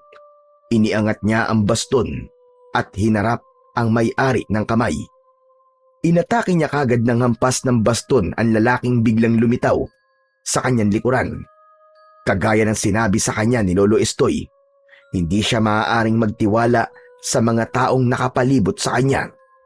Subalit mahusay ang kanyang kalaban na nakasuot ng salakot. Nakatungo ito kaya hindi niya makita ang muka ng kalaban. Pero tinamaan siya ng suntok nito. Isang malakas na suntok sa kanyang tiyan ang tumama mula sa kamao ng kanyang kalaban. Gumante siya rito ng palo ng baston. Tinamaan ito sa balikat at napaluhod sa lupa. Saka siya tumambling papunta sa likod nito at sinipa ang likod ng lalaki. Napasubsob sa lupa ang kalaban at napaigik sa sobrang sakit. Aray! Aray ko! Diyos ko po, nabali yata ang tadyak ko. Ang lakas naman ng pagkakasipa mo, Harabas. Nabali yata ang tadyak ko Aray ko! Gulat na gulat si Arabas nang makilala ang boses ni Mang Estoy. Pangiwi-ngiwi ang mukha nito na nakahawak sa tadyang. Mabilis naman niyang inilalayan ang matanda sa pagtayo. Diyos ko naman, Lolo Estoy. Bakit naman po kayo nagpapanggap na kalaban? Sinubukan lang naman kita. Kung kaya mong gamitin ang baston, hindi ko naman alam na mahusay ka palang makipaglaban. Aray ko! Ang tadyag ko! Ang sakit! Napuruhan mo yata! Huwag niyo na pong uulitin yung Lolo Estoy Paano po kung natuluyan kita? Pambihira naman, oo. Paano na lang kung napalakas ang ganti ko? Jesus Mariosep, hindi pa ba napalakas ang ganti mo, Harabas? Nabalian na yata ako ng tadyang. Ano bang ginagawa mo rito? Ako po dapat magtanong sa inyo ng ganyan. Bakit po kayo nandito? Ano ka ba naman, Harabas? Nakalimutan mo na bang dito ako nakatira? Pateka, bakit ka ba nandito sa kakahuyan? Bala ko po sanang maghanap ng ibang bahay na matutuluyan. Ginamit ko lang na dahilan sa may-ari ng bahay na hahanapin ko si Ibana. Lolo Estoy, kagabi po, inatake ako ng mga aswang. Mabuti na lang po tinulungan ako ng baston at mutya. Nalaman ko rin po kung paano ko to gagamitin sa mga aswang. Hindi pa rin natatapos ang pagliligtas sa akin ng mutya. Muntik na po ako makakain ng saging na saba. Lahat ng nakatira sa bahay ng dati kong asawa ay mga aswang. Nakita mo na ba ang asawa mo? Opo, Lolo Estoy. Sa bahay mismo na inuupahan ko. Alam ko po na dating bahay yun ng mga magulang ng asawa ko. Kaya nga po nagulat ako at iba nang nakatira doon. Kumusta naman ang asawa mo? Hindi po siya ayos, Lolo Estoy. Nasa panganib po ang asawa ko. Hindi na po niya ako nakikilala. Nagkita kami kagabi, pero hindi niya ako pinansin. At iba na po ang pangalan niya. Hindi na siya si Ivana, kundi siya na po si Isabel.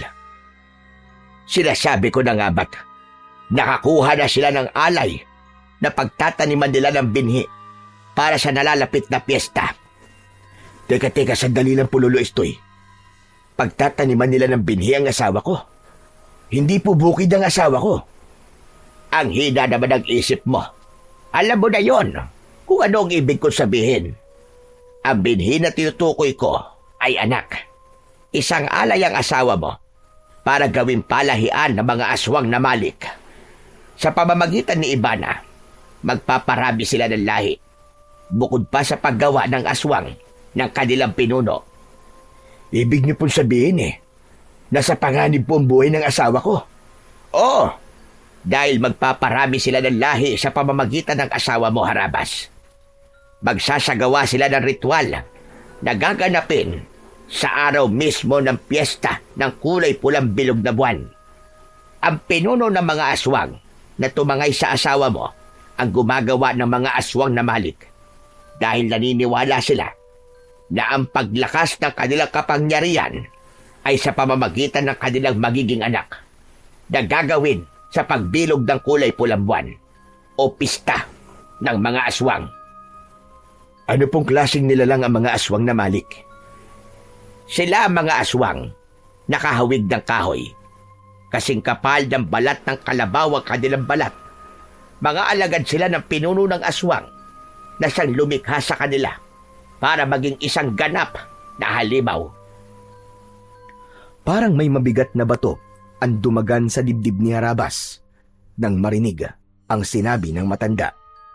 Bigla siyang kinilabutan at nag-alala na baka tuluyan ng mapahamak ang kanyang asawa. Bakit pa niya hihintayin ng pista kung pwede naman niyang itakas na si Ivana? Alam ko ang tumatakbo sa isip mo, Harabas. Balak mong itakas ang asawa mo. Hindi yon magiging ganong kadali. Hindi na siya ang asawa mo. Isa na siyang aswang na malik dahil nasa ilalim na siya ng itim na kapangyarihan ng hipnotismo at gayuma. Sa madaling salita, hindi mo siya maaaring ilayo sa pinuno ng mga aswang hanggat hindi nagpapakita ang pulang buwan. Yun ang palatandaan ng kanilang pag-iisang dibdib at pagsasanib ng kanilang katawan. Asawa ko siya, Lolo Estoy. Hindi siya magiging asawa ni Tongtong Sahur. At hindi po ako makakapayag na gawin nila kay Ivana ang kahalayan na yun. Kailangan mong iligtas si Ivana sa araw ng pista. Saka mo lang mababawi ang katawan ng asawa mo na binalutan ng itim na kapangyarihan. Paano ko po maaalis ang itim na kapangyarihang bumabalot sa pagkatao ng asawa ko kung ang mutya na nasa kamay ko ay kontra sa kanya? Tulungan niyo po ko, Lolo Estoy. Hindi ko po kakayaning mapahamak ang asawa ko. Hindi ba tinutulungan na kita, Harabas? May paraan kung paano siya maililigtas gamit ang mutya. Hihigupin ito ang itim na kapangyarihang bumabalot sa katawan ng asawa mo. Pero kailangang may gawin ka para tuluyang mabawi siya. Gamit ang pagmamahal mo sa kanya. Ano pong ibig niyo sabihin, Lolo Estoy? Maililigtas ng mutya ang asawa mo si Ivana. Mawawala ang gayuma niya sa katawan kapag nagawa mo ang paraan na sinasabi ko. Paano po, Lolo Estoy? Dapat mo siyang hampasin ng baston sabay taas na mutya sa ere. Pero kailangan mong mahalikan siya sa labi habang nakataas sa mutya. Sa ganung paraan, mawawala ang hipnotismo, gayuma, at itim na kapangyarihang bumabalot sa katawan niya. Hihigupin yun ng mutya. Kapag nagawa mo yun, maaalala niya ang halik mo at muli siyang magbabalik sa katinuan dahil sa iyong pagmamahal. makikilala ka niya at maaalala niya ang nakaraan. Pero kailangan magawa mo yon sa araw mismo ng pagbilog ng kulay pulang buwan. Kung ganun po, ay kailangan ko pang maghintay ng 4 na araw. Oo, konting tiis labang. Bantayan mo ang kanilang mga kilos. Mas lalong hindi mapakali si Arabas nang malaman na ang kanyang asawa ay nasa bingit ng kamatayan. Gusto niyang pagsisihan kung bakit ngayon lang siya gumawa ng paraan para sundan ng asawa. Kumain muna siya sa bahay ng matanda upang hindi siya makakain ng pagkain na inihahain sa kanya ng mag-asawa. Habang kumakain ay pinag-iisipan nilang dalawa kung paano niyang maililigtas si Ivana. Pagkatapos nilang magplano ni Lolo Estoy at makapag-usap ay nagpasya ng umuwi si Arabas. Pagkalipas ng ilang minuto ay narating niya ang bahay ni Mang Bartolo. Bago siya pumasok sa loob ng bahay ay sinigurado niyang hindi mahahalata ng mga ito ang galit na nararamdaman niya sa kanyang dibdib. Nakita niya si Mang Bartolo. Papalapit ito sa kanya. Kumusta, Arabas? Nahanap mo ba ang bahay ni Ivana? Hindi po, Mang Bartolo. Baka nakaalis na po sila ng baryo eh. Habang nagsasalita si Arabas, ay hinanap ng kanyang paningin ang kanyang asawa na si Ivana. Dismayado siyang hindi nakita ang asawa, kaya muli siyang nagsalita. Sige po, Mang Bartolo. Magpapahinga na po muna ako. Napagod ako sa matagal na paglalakad. Hindi ka ba muna kakain? Tapos na ho akong kumain, Mang Bartolo. Nagkita po kami ng kaibigan kong si Ruel na nakatira dyan lang po sa unahan ng tindahan. Nakakatuwa nga po eh. At dito pa kami nagkita. Pagsisinungaling ni Harabas para mas kapanipaniwala ang kanyang dahilan at makaiwas sa pagkain na inaalok sa kanya nito. Maya-maya pa ay tinalikuran niya na si Mang Bartolo at pumasok na siya sa loob ng kanyang silid na inuupahan. Pagpasok niya sa kwarto ay matyaga siyang naghintay ng pagdilim ng paligid. Matagal siyang nagbantay sa kanyang asawa at kilos ni Tungtong Sahur. Halos hindi na siya matulog. Masigurado lang ang kaligtasan ni Ivana. Pagkalipas ng 4 na araw ay dumating na ang gabi na itinakda para sa pag-aalay. Ang nalalapit na oras ng paglitaw ng bilog na kulay pulang buwan. Mula sa kwarto ni Harabas ay narinig niya ang pagbukas ng pinto ng silid ni Tungtong Sahur. Kaya naman, maingat din ang pagbangon ni Harabas para sundan kung saan papunta ang mga ito. Halos mabingi siya sa lakas ng tibok ng kanyang puso dahil sa labis na pag-aalala niya para sa kanyang asawa. Ilang araw din siyang nakabantay kay Ivana at ngayon lang siya nakaramdam ng takot. Sa madilim na bahagi ng daan, nakita ni Harabas na inaalalayan ni Tungtong Sahur si Ivana. Tulala ito at wala sa sarili. Tinahak ng mga ito ang daan papunta sa kakawyan habang ang kaba sa kanyang dibdib ay palakas ng palakas. Dala ang baston at ang mutya ng pusod ng Supremo ay mabilis na sumunod sa paglalakad si Harabas. Malayo ang kanyang agwat sa mga ito para hindi maramdaman ng mga ito na nakasunod siya. Habang naglalakad ay panayan linga niya sa paligid. Meron silang usapan ni Lolo Estoy na magkikita sila sa lugar na yon. Maya-maya pa ay nagtago muna siya sa likod ng isang puno. Nakasilip siya sa gawi ng 2 sa tapat ng bukana ng kuweba. Natitiyak niyang doon gaganapin ang ritual. Walang kaalam-alam ang kanyang asawa na gagawin dito ni Tungtong Sahur yun. Akma na sanang lalapit si Harabas sa kinaroroonan ng 2 nang makarinig siya ng mahihinang pag-angil sa kanyang likuran. Ganun na lamang ang panlalaki ng kanyang mga mata nang makita ang mga nilalang na nakangising tumutulo ang malapot na laway sa bibig. Mabuti na lang at nakapasok na sa loob ng kuweba sina Tungtong Sahur at Ibana bago pa siya nahuli ng mga nilalang sa kanyang harapan. Sinasabi ko na nga ba't hindi ka totoong pilay at matagal mo nang alam na kami ang mga aswang na malit. Hindi ako nagkamali sa totoong pakay mo. Balak mong agawin sa amin ang aming alay. Hindi ko aagawin sa inyo ang alay nyo, kundi kukunin ko siya dahil asawa ko siya. Ang anak nyo na si Tungtong Sahur, papatayin ko siya. Huwag kayong magtago sa itsura nyo bilang aswang dahil kilala kita. Ikaw si Mang Bartolo at siya naman si Aling Tanya. Hindi ko hahayaan na magtagumpay kayo sa binabalak nyo sa asawa ko. Hindi mo kami mapipigilan. Matagal naming hinintay ang ganitong pagkakataon, kaya hindi ka magtatagumpay na labanan kami. Dito pa lang ay sisiguraduhin namin na mapapatay ka na namin. Sige mga kasama, ano pang hinihintay nyo? Atakihin nyo ang mapangahas na lalaking ito! Unang sumugod ang nilalang na merong humahabang dila. Pumulupot yun sa braso ni Harabas para mapigilan ang paggamit niya sa baston. Ngunit sa paglapat ng dila nito sa kanyang sandata ay lumitaw ang usok mula sa dila nito para itong napasok sa kanyang sandatang baston. Naputol bigla ang dila ng aswang kasabay ng pagpalo niya sa ulo nito gamit ang baston. Bumagsak ito sa lupa, sabay dukot niya ng mutya sa kanyang bulsa at itinaas yun sa ere.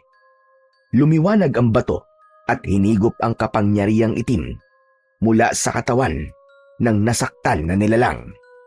Umatras si Mang Bartolo kasama ang mga alagad nito. Anong nangyayari? Paano napunta sa iyo ang kakaibang baston at mutya ng aming supremo? Hindi na mahalaga kung paano napunta sa akin to. Ang mahalaga kung paano ko uubusin ang mga lahi niyong mga hayop kayo. Ito na simula ng magiging katapusan niyong lahat. Uubusin ko kayo at wala akong ititira sa inyo. Nagkakamali ka dahil ang pinuno namin na si Tungtong Sahur ang itatapat namin sa mutya na hawak mo.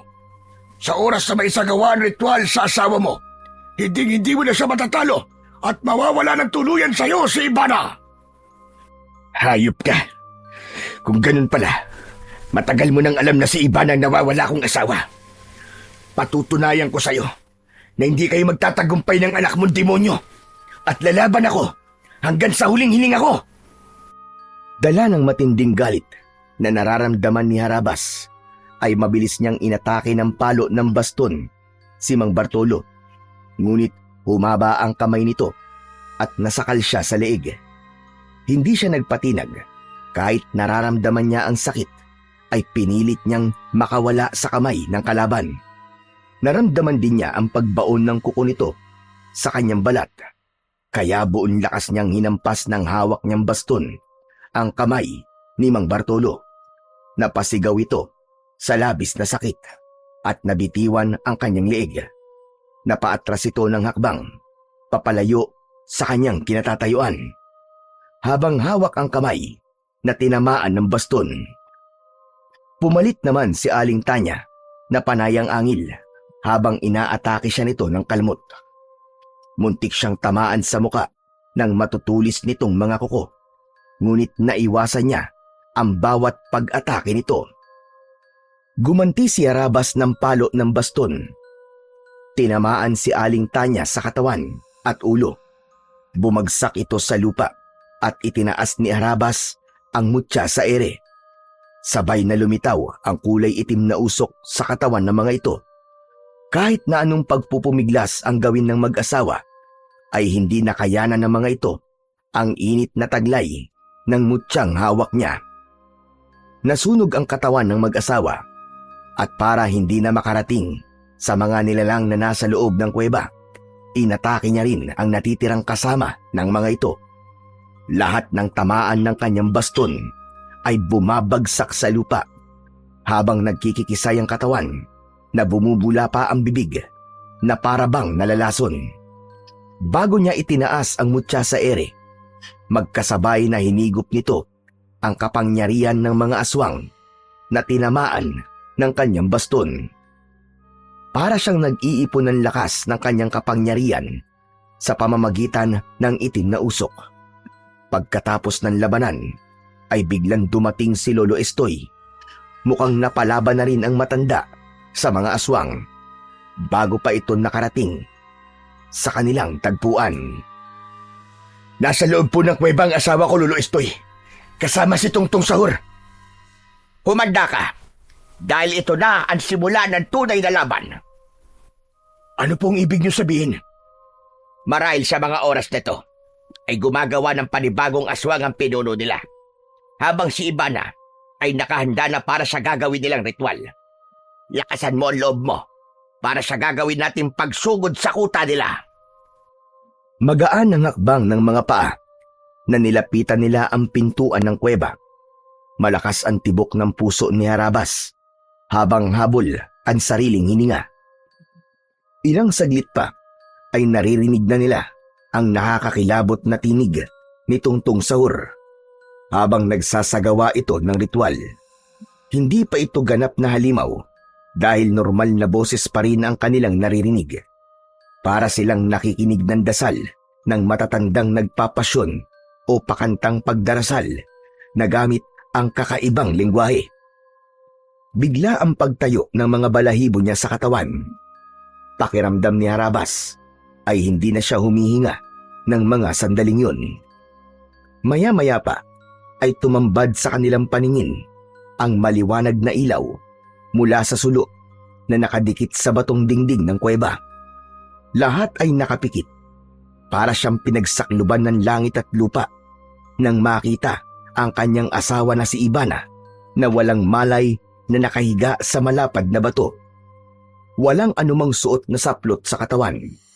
Nakagapos ang mga kamay ng kulay itim na baging, habang ang paa ay tuwid na nakalapat sa higaan na bato. Nanginginig ang kanyang mga kamay dahil sa galit. Ni sa panaginip ay hindi niya inaakala na sasapitin yun ng kanyang asawa. Kasunod ng pagsasagawa ng ritual, ang paghahaplas ng malapot na likido sa katawan ni Ibana, si Tungtong Sahur ang nagsagawa ng pagpapahid ng langis. Nahalata ni Lolo Estoy ang galit na nararamdaman ni Harabas. Humidahon ka muna, Harabas.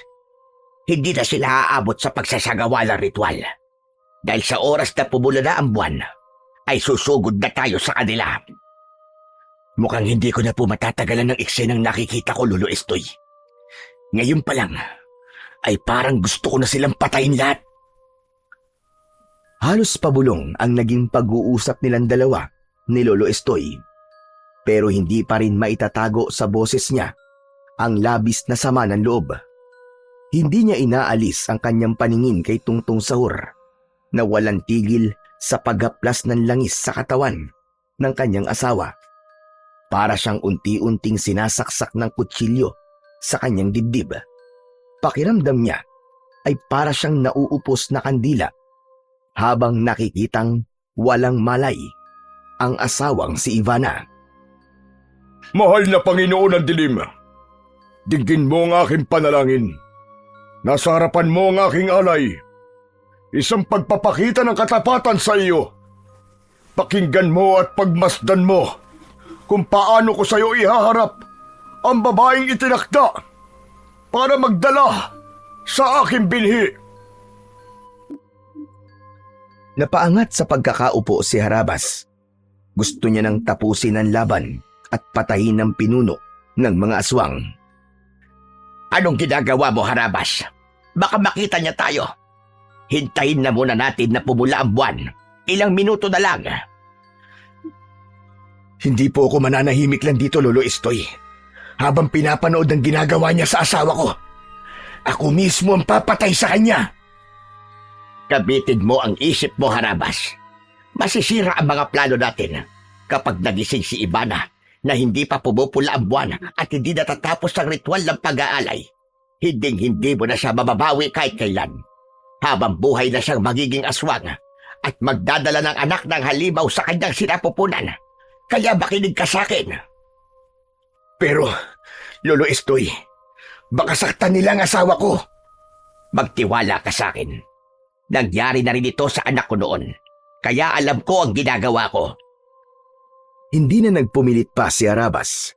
Nakuyom na lamang niya ang kanyang kamao habang nakatingin sa ginagawa ng pinuno ng mga aswang na si Tungtong Sahur.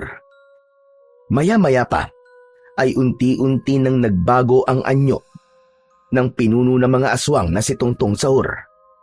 Mula sa pagiging tao ay nagbago na ang itsura ng balat nito.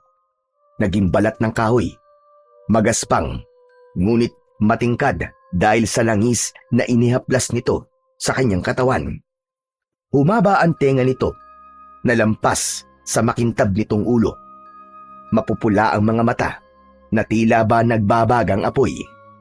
Ang mga kuko sa daliri ay humaba na kasing talas ng kutsilyo. Tinubuan ng pangil si Tungtong Sahur. Kasabay ng mga alagad nitong nakayuko. Ganun na lamang ang panlalaki ng kanyang mga mata. Nang makita niya si Ruel, isa sa mga aswang na nakatayo sa tabi ni Ivana. Tulala at wala sa sarili. Iba na rin ang itsura nito, kasama ng kapatid at pamilya ng nobyo ng kapatid nito. Nakilala rin ito ni Lolo Estoy, kaya bumukas sa mukha ng matanda ang lungkot. Hindi na siya mababawi at maliligtas ng mutya mo, Harabas. Si Ivana lang ang kayang iligtas ng bato dahil siya ang matagal mong nakasama. Si Ruel, magiging bahagi na siya ng kasamaan ng aswang. Kung may magagawa po ko para mailigtas si Ruel, Lolo Estoy, ay gagawin ko. Susubukan kong iligtas siya. Dahil isa siyang mabuting tao. Hindi niya dapat sapitin ito. Hindi ako sigurado. Ngunit isa lang talaga ang alam kong maililigtas ng mutya. Si Ivana lang dahil siya ang asawa mo. Magsasalita pa sana si Harabas nang marinig nila ang muling pag-alingaw-ngaw ng boses ni Tungtong Sahur. Naaamoy ko na ang pagsilip ng pulang buwan. Subalit nararamdaman ko na merong kakaibang nilalang sa paligid natin. Hanapin niyo ang naaamoy kong nilalang sa paligid. Nagtataglay siya ng itim na kapangyarihan mula sa ating mga kasama. Kung hindi ako nagkakamali, nandito ang lalaking nagmamay-ari sa ating alay. Napaunat ng tayo sa pinagtataguan si Harabas. Sakto yun ng pagsanib ng pulang buwan sa paglitaw ng liwanag nito sa kalangitan.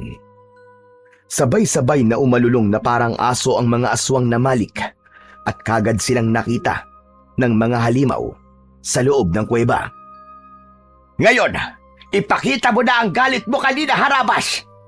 Sige na! Hulihin sila at wag na wag niyong patatakasin! Kasabay ng pagsigaw ng pinuno ng mga aswang, ang pagsugod naman ni Harabas sa mga alagad nito gamit ang kanyang baston. Wala siyang pinalampas. Lahat ay binayo niya ng palo gamit ang baston. Sa lakas ng epekto ng kanyang sandata sa mga ito, ay bumagsak ang mga ito sa sahig ng kuweba. Hindi na niya inuulit ang pagpalo sa katawan ng mga ito dahil bumubula na ang mga bibig ng mga aswang na tinatamaan ng kanyang baston habang nagkikikisay ang katawan. Si Lolo Estoy naman ay kinalaban din ang mga aswang na malik. Sumasalubong ang matanda sa mga kalaban. Magaling din itong makipaglaban. Bawat tamaan ng sandata nitong tungkod ay bumabagsak din sa sahig ng kuweba ang mga aswang. Napansin ni Harabas ang paglapit ni Tungtong Sahur sa walang malay niyang asawa. Akma na sanang gagawin nito ang ritual ng pagsasanib ng katawan. Mabilis siyang lumukso at tumama ang sipa niya sa muka ni Tungtong Sahur. Hindi ko hahayaan na lumapat pa ang mga kamay mo sa katawan ng asawa ko dahil papatayin na kita. Wala ka nang magagawa Sa akin na siya. Ako na ang asawa niya. Nagpanggap ka pang pilay. Akala mo ba, hindi ko naramdaman ang mutya sa bulsa mo? Kung mahusay ka magpanggap, mas magaling akong magkunwari. Tumigil kang hayop ka! Hindi ka nasisikatan ng araw! Hindi na napigilan ni Harabas ang kanyang sarili. Nilabanan niya ito gamit ang kanyang baston. Ngunit hindi ito tinatamaan ng bawat pag-atake niya. Para bang alam nito ang epekto ng kanyang sandata. Gumanti ito ng sipa sa kanya at tumama yun sa kanyang tagiliran. Pasadsad siyang bumagsak sa sahig ng kuweba. Mabilis siyang bumangon at lumapit sa kanyang asawa na wala pa ring malay. Kaya naman, sumugod siya ulit kay Tungtung Sahur. Sa muli niyang pag-atake ay naiwasan nito ang kanyang suntok. Umikot siya sa ere at magkakasunod na pagpalo sa katawan nito ang ginawa niya. Tinamaan niya ito sa leeg, ngunit hindi ito bumagsak. Sa halip ay nahawakan nito ang kanyang kamay. Dikitan ang kanilang laban habang nag-aagawan sa baston. Halata niyang napapaso ito sa kanyang sandata. Naalala niyang may talim ang kanyang baston, kaya sa pagpihit niya sa katawan nito ay nabunot niya ang talim at diretso yung isinaksak sa leeg ng pinuno ng mga aswang. Nagmistulang gripo ang dugong lumalabas sa sugat nito. Sabay bunot niya ng talim sa leeg nito. Napaluhod dito sa lupa habang pasigok-sigok. Pilit na tinatakluban ng kamay ang nabutas nitong leeg. Hinawakan ni Harabas ang baston, sabay palo ng napakalakas sa pagmumuka ng aswang. Nagkikikisay ang katawan ni Tungtung Sahur nang bumagsak ito sa sahig ng kuweba. Yan ang pinakamalupit na parusa para sa mga nilalang na kagaya mo. Inilabas ni Harabas ang mutya ng pusod ng supremo ng mga aswang, saka itinaas sa ere. Lahat ng mga nakahandusay sa sahig ng kuweba na tinamaan ng kanyang baston ay nahigop ang itim na usok sa katawan ng mga ito. Kasabay ng pagliyab ng katawan ng mga aswang, akma na sanang haharap si Harabas sa gawin ng matanda nang bigla niyang naramdaman sa kanyang leeg ang malakas na kamay ni Ivana. Nagkamalay na ito. Mapupula ang mga mata nito habang si Lolo Estoy naman ay nagulat din sa ginawa ni Ivana. Pigil ng matanda ang nagwawalang aswang na si Ruel. Balak nilang iligtas pa rin si Ruel. Gawin mo na ang sinabi ko. Iligtas mo si Ivana, Harabas. Bilisan mo!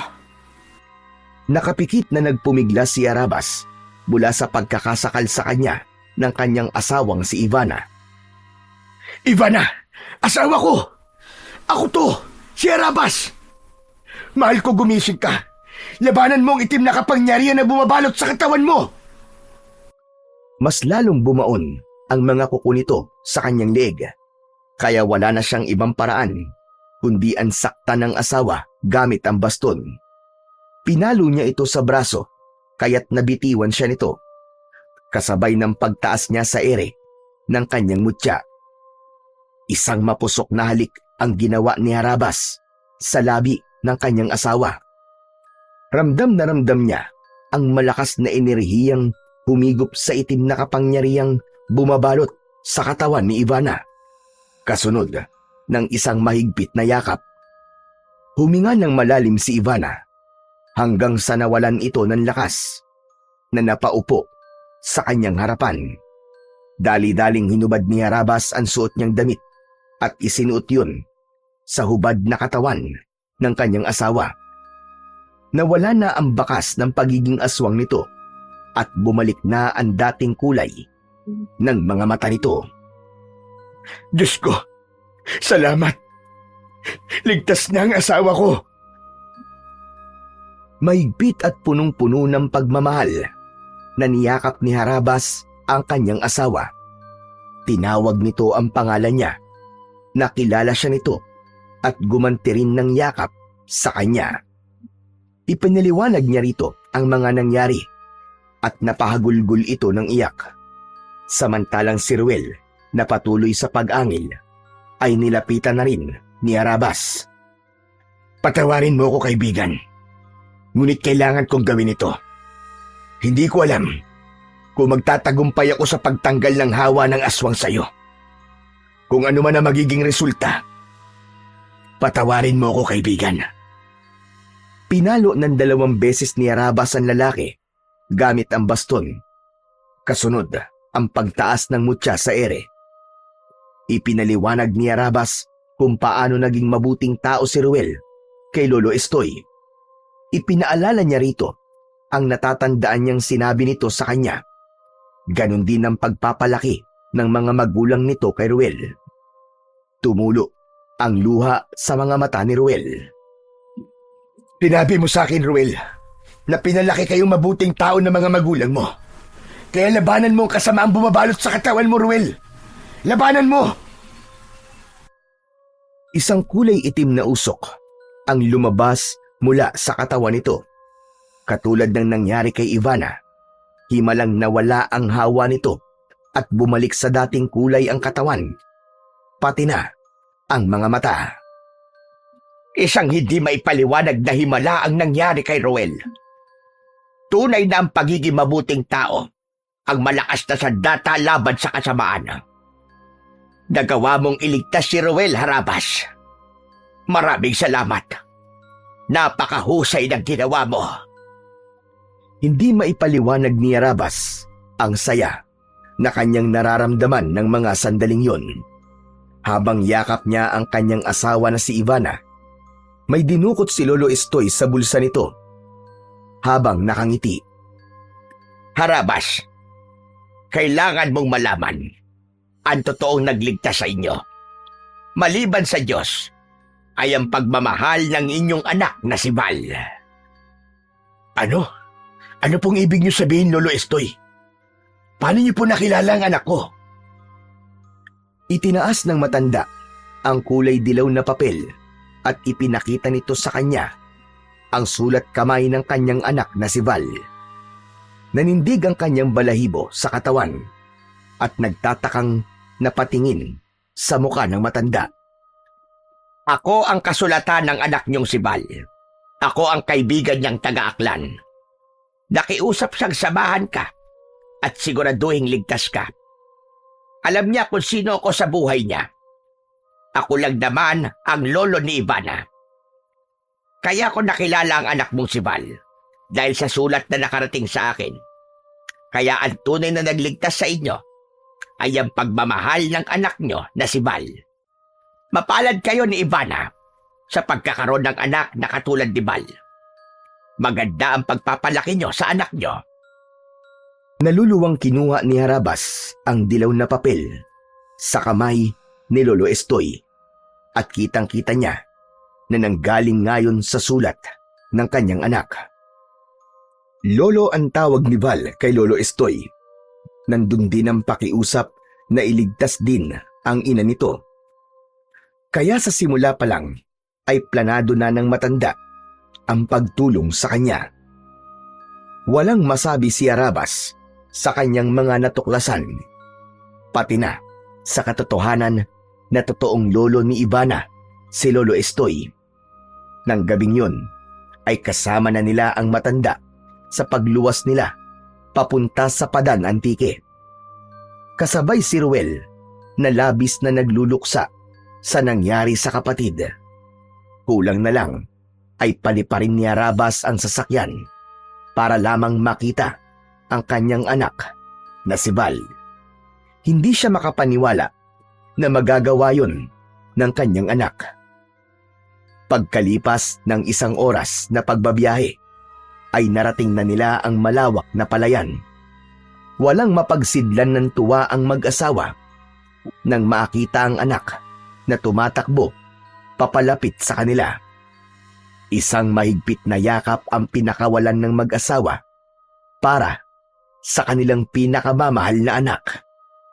Halos maluwa naman si Arabas sa husay ni Val para matulungan siya nito kahit hindi niya ito kasama. Tay! Tay! Nakabalik na po kayo ni nanay! Dahil yun sa'yo, anak. Maraming salamat sa tulong mo. Hindi ko po kasi kayang mawala kayo. Mahal na mahal ko po kayo ni nanay, tay. Sandali lang. Akala ko ba, Apo, walang iyakan? Aba, hihina ang paghanga ko niyan sa'yo, Apo. Lolo Estoy, nandito rin po pala kayo.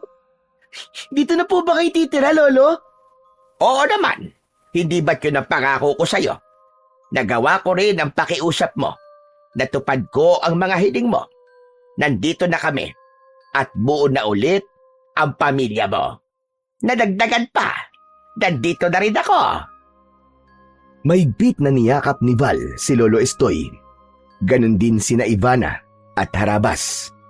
Sa gitna ng palayan na merong bungang kasing kulay ng ginto, lumakas ang ihip ng hangin na nagdulot ng ginhawa sa kanilang pakiramdam. Tunay na ang pagmamahal ng isang anak ay nasusukat sa kung ano ang kaya niyang gawin para sa kanyang mga magulang. Kung ano ang itinanim, ay siya mo ring aanihin. Ang pagiging mabuting tao sa iyong kapwa ay palaging may kapalit din na kabutihan. Kabutihan na balang araw ay magliligtas sa iyo sa kapahamakan. Nanatiling nasa kamay ni Harabas ang mutya ng pusod ng supremo ng mga aswang. Ginamit niya yon sa kabutihan bilang manunugis ng mga aswang. Ngunit ngayon ay tahimik na silang namumuhay kasama ng mapagmahal niyang asawa, anak at si Lolo Estoy dahil wala ng banta ng kasamaan sa kanilang buhay. Nanatili silang tahimik at payapang namumuhay sa kanilang baryo na puno ng pagmamahalan at nangako sila sa isa't isa na kahit kailan ay hinding-hindi na sila magkakahiwalay at magkakasama at tulong-tulong silang haharap sa bawat pagsubok ng buhay.